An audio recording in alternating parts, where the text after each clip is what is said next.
You have felt it before, that sudden rush of electricity running down your spine in the middle of a moment of worship. You have felt it when a certain word was spoken, when a prayer was offered, or when silence fell so deep it seemed to breathe. Most people dismiss this sensation as emotion, as coincidence, or as a simple biological reflex. But what if that chill you feel is not random at all? What if your body is doing exactly what it was designed to do, receiving a frequency that your spirit already recognizes? Jesus did not speak in a language that separates the physical from the spiritual. In Aramaic, the tongue he used every single day, the body and the soul were understood as one living resonance. And there is a word he used, a word so ancient and so precise that it explains exactly what is happening inside you when that activation strikes. This is not a metaphor. This is not poetry. This is the literal architecture of how divine contact was understood by those who walked closest to him.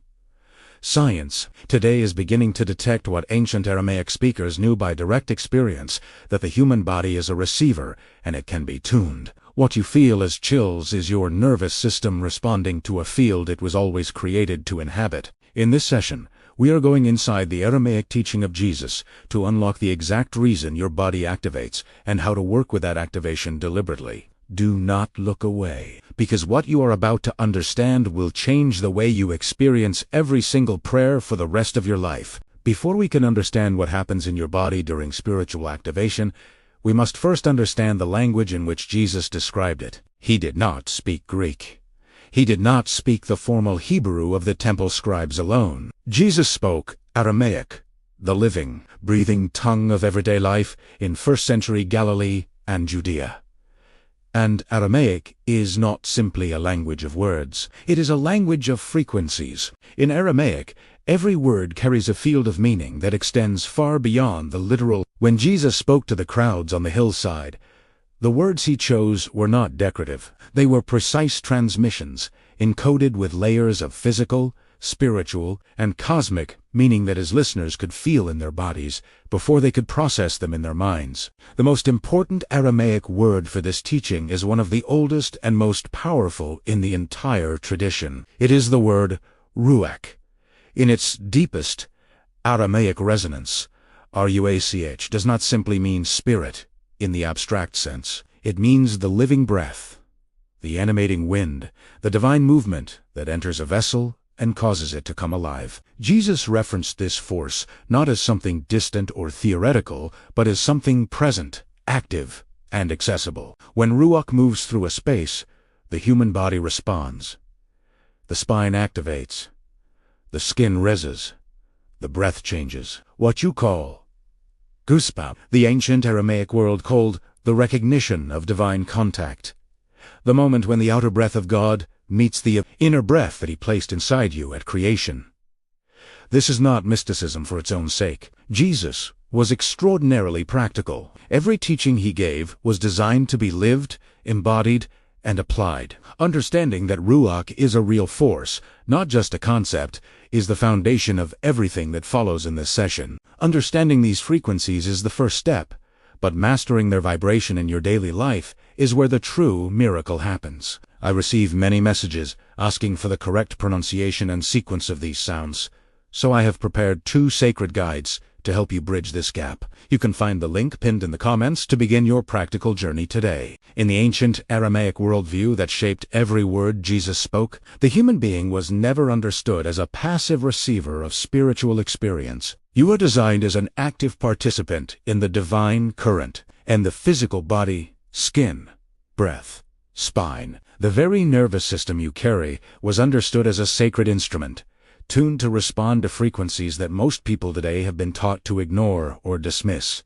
When you feel that chill, that sudden wave of electricity across your skin, your body is not malfunctioning. It is not simply responding to an emotional trigger. According to the Aramaic understanding that Jesus taught in direct and indirect layers, your skin and nervous system are performing a function they were always designed to perform. They are recognizing the presence of RUSC. It's the living, animating breath of the divine, moving in or near your field. Think about what Jesus said to Nicodemus in that famous night conversation, preserved in a text shaped by Aramaic thinking. He said that the wind blows where it will, and you hear its sound, but you do not know where it comes from or where it goes. He was describing Ruach.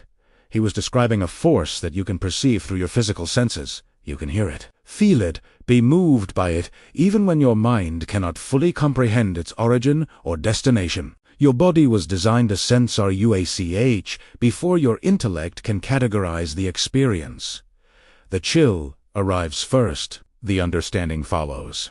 If you let Italiano, Jesus was pointing to this very sequence. The physical sensation is not a side effect of spiritual experience.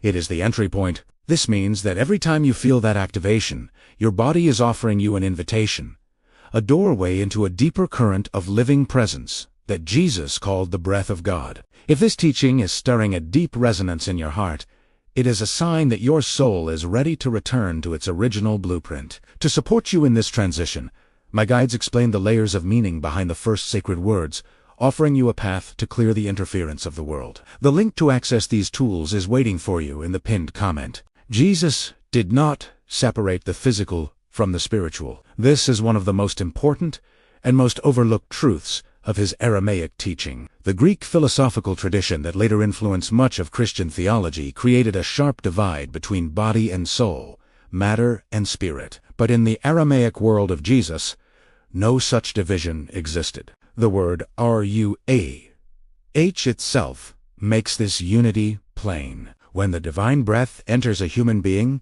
it does not enter only the invisible part. It enters the whole system: the skin, the blood, the nervous tissue, the bones, the breath. The ancient Aramaic understanding of what Jesus taught was that the human body is a sacred instrument designed to vibrate in resonance with a source that created it. When you receive a spiritual activation, when those chills run through your body, what you are experiencing is resonance. Your cells are vibrating in response to a frequency that is native to them. This is why the sensation often feels like recognition rather than surprise. Something in you knows this frequency. Something in you has been waiting for it. Jesus taught his closest followers to cultivate this kind of sensitivity deliberately. He instructed them on breath, on stillness, on the precise use of spoken words, all of which are found encoded in the Aramaic texts that record his teachings. The body was not to be escaped or suppressed.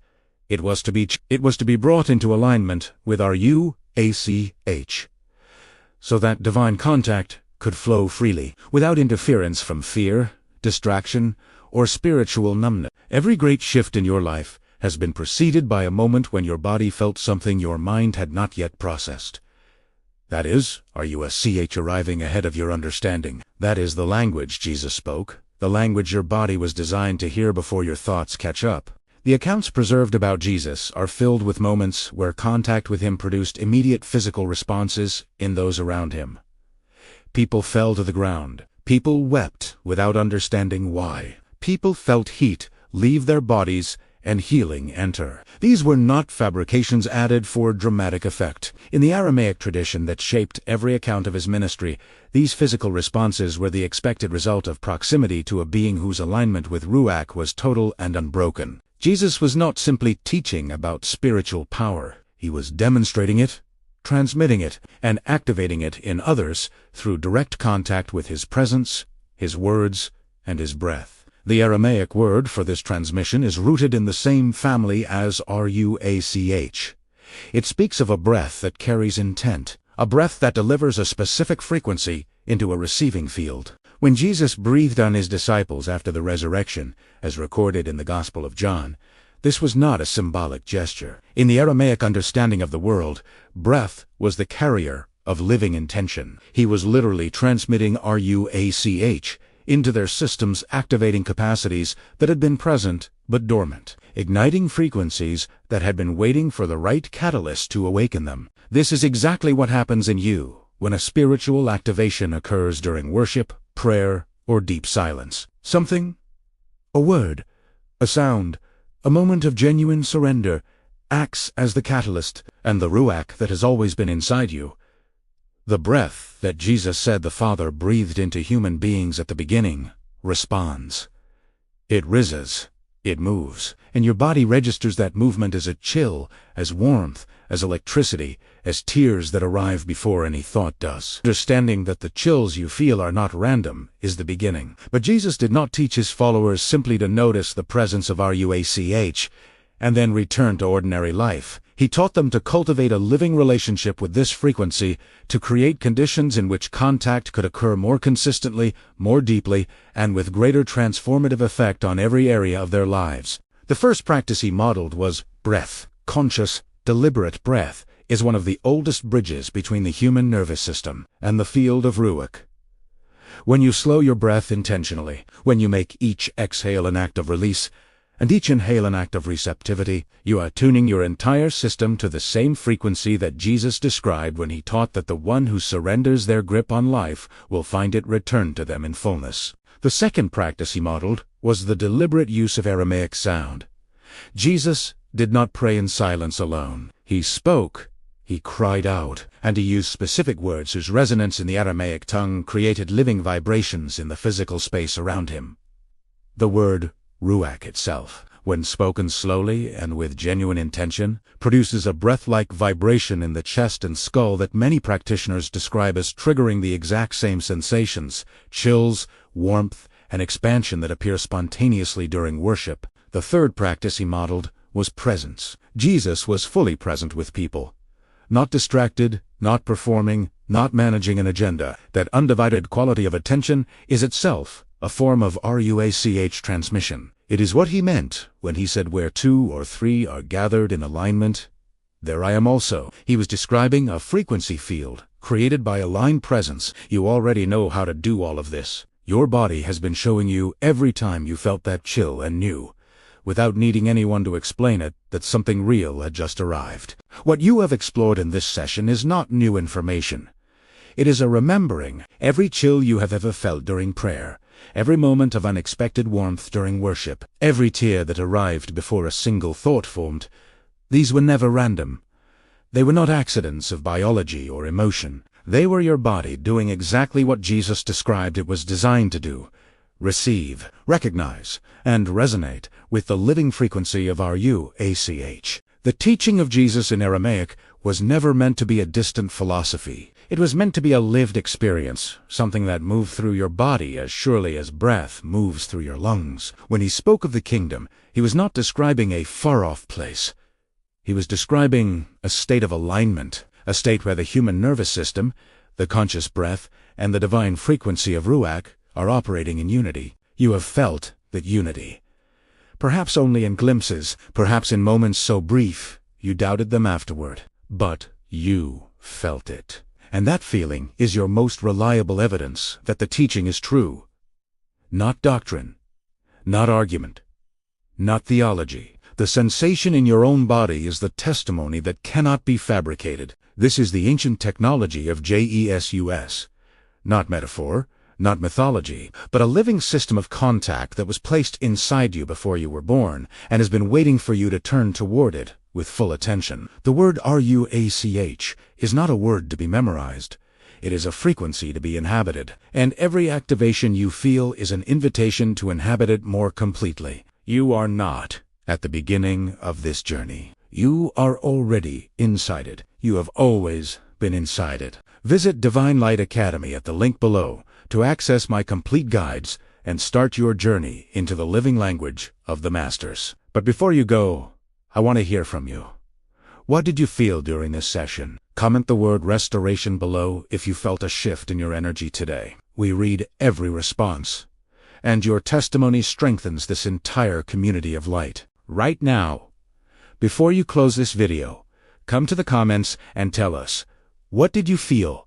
What shifted? We read every single response. And if this teaching found you today, subscribe to this channel. Every week, we go deeper into the ancient frequency codes that were always meant to be yours. We are just scratching the surface of this ancient power. Get ready, because in our next video, I will reveal even deeper Aramaic codes that unlock spiritual authority you've never imagined. Make sure you are subscribed and have notifications turned on so you don't miss this unfolding revelation.